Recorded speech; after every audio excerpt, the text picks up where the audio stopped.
Hello, কি অবস্থা তোমাদের? আলহামদুলিল্লাহ আমি ভালো আছি। দেন নিয়ে চলে আসলাম একটা ডেইলি ভিডিও। অনেকদিন ধরে প্ল্যান করা হয়েছে কোথায় যাওয়া যায়, এরকম একটা কিছু প্ল্যান করা হয়েছে। বাই দ্য ওয়ে কোনো প্যারার কারণে আর যাওয়া হলো না। পরে আমার ননাসে আমাদেরকে সবাইকে দাওয়াত করা হয়েছে যেন আমরা তার বাড়িতে যাই। তো আমরা সবাই রেডি সেজি হয়ে যাচ্ছি। তো আমি একটা আউটফিট বের করেছি। আমার সুতি কাপড় খুবই ভালো লাগে, সহজে ক্যারি করা যায়। তো আউটফিটের সাথে একটু হালকা সাজগোজ তো চলে। তো যাই হোক, দেন আমি রেডি হয়ে গেলাম। তো আমরা সবাই একসাথে রেডি সেজি হয়ে এখন চলে যাব। এই জুতাটা কিন্তু আমার ফার্স্ট টাইম কিনা, বাট এখনো কিন্তু পরিনি। তো এখন ফার্স্ট টাইমে পরেছি। এই তো চলে আসলাম। আমাদের বাড়ির থেকে তার বাড়ির দূরত্ব হয়েছে ভাড়া 20 টাকা করে। তো তেমন কোনো দূরত্ব না।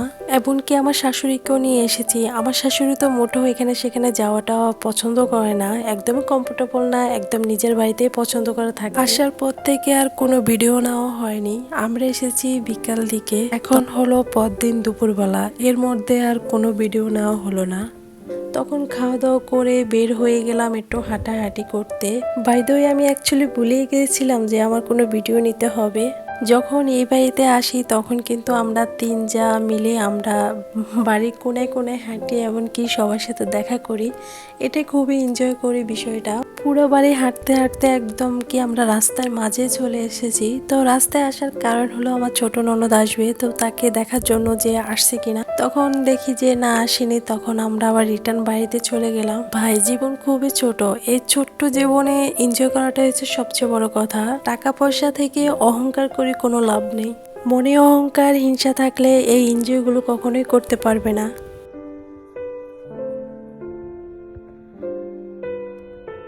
আমরা বিকাল বিকাল দিকে আবার সবাই মিলে একটু ঘুরতে বের হয়েছি। তো এখানে আমাদের দুইটা সিএনজি লেগেছে, আমরা একটা সিএনজিতে বসেছিলাম।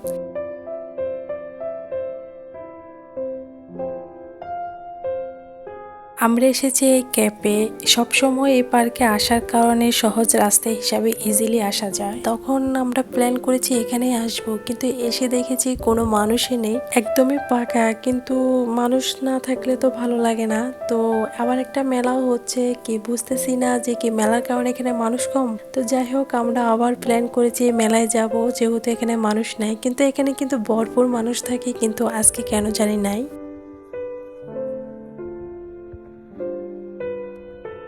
এখানে সবাই ছবি টবি তুলতেছে, পাকা পেয়েছে, যেমন খুশি তেমন ভাবে ছবি তুলতেছে। তো আমি তুলে নিলাম। তো এখানে বাচ্চাদের ছবি তোলা হয়েছে। এখানে যেহেতু মানুষ নেই, সবকিছু পাকা পাকা লাগে, যার কারণে দৃশ্যটাও আমার কাছে বেশ ভালো লাগছে।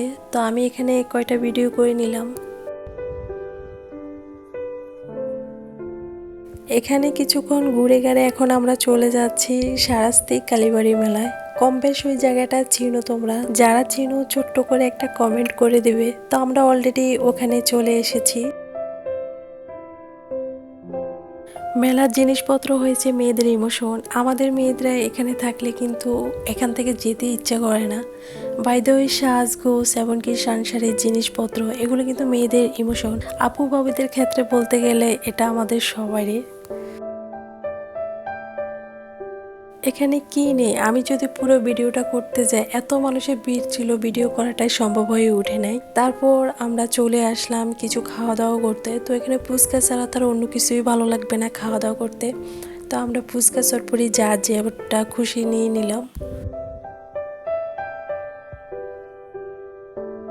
ফুচকা থেকে চটপটি আমার খুবই ভালো লাগে, কিন্তু ওইখানে টেস্টটা আমার কাছে মোটামুটি ভালো লাগলো, কিন্তু ভালোর জন্য খেতে পারিনি। টেস্টটা নেওয়ার সাথে সাথে কেমন জানি একটা ভালো ভালো ভাব লাগছে। তা ওখানে আমরা খাইনি, একদম পুরো প্লেটটা রেখে চলে এসেছি।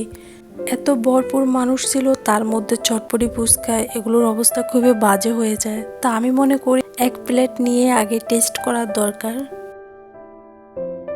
আমার ইচ্ছে ছিল এখানে পুরো মেলার ভিডিওটা নেব। এত পরিমাণ মানুষের ভিড় ছিল, তাছাড়া আমরা যে মানুষগুলো গেছি এখানে বাচ্চা কাচ্চা গ্যাদারিং একটু বেশি ঝামেলা ছিল। তো যার কারণে তেমনভাবে ভিডিও নেওয়া হয়নি। তো কোনো রকম একটু নিয়ে এসেছি তোমাদের সাথে শেয়ার করার জন্য। এখানে তোমরা একের ভিতরে সব এরকম কিছু পাবে, কারণ এখানে এমন কিছু বাদ নেই যে পাবে না। সাংসারিক জিনিসপত্র, মেয়েদের সাজগোজ, কসমেটিক, থ্রি পিস, এমনকি বাচ্চাদের খেলনাপাতি শুরু করে সাংসারিক আসবাবপত্র, ফার্নিচার সবকিছু এখানে পেয়ে যাবে। এটা একটা বিখ্যাত মেলা বলতে গেলে চলে। বাই দ্য ওয়ে, তোমরা যদি লোকেশন চাও তাহলে আমি লোকেশনটাও দিয়ে দিব তোমাদের সুবিধার্থে। আমার মেলার মধ্যে আসলে আমার কেন জানি ঘর সাজানোর জিনিসপত্রের খুবই নজর যায়। মানে আর্টিফিশিয়াল লতা, ফুল, ক্যানভাস এগুলোই আমার অনেক ভালো লাগে। দেন মেলা থেকে আসতে আসতে আমাদের সন্ধ্যার আজান পড়ে গেছে, তো আমরা এখন বাড়ি ফিরে চলে যাচ্ছি। আসার পথে দেখলাম আমরা যে পার্কে এসেছি এখন সেখানে অনেক ভরপুর মানুষ। তো যাই হোক, আমরা যখন আসলাম তখন ছিল না। তো বাই দ্য ওয়ে, এই পর্যন্ত ব্লগ। আমার ভিডিওটা যদি ভালো লাগে তাহলে একটা লাইক দিতে পারো। এনিওয়ে, যদি ভিডিওটা একটু বেশিই ভালো লাগে তাহলে অবশ্যই সাবস্ক্রাইব করে সঙ্গেই থেকে যেতে পারো। আজকে এ পর্যন্ত ব্লগ। আল্লাহ হাফেজ, বাই বাই।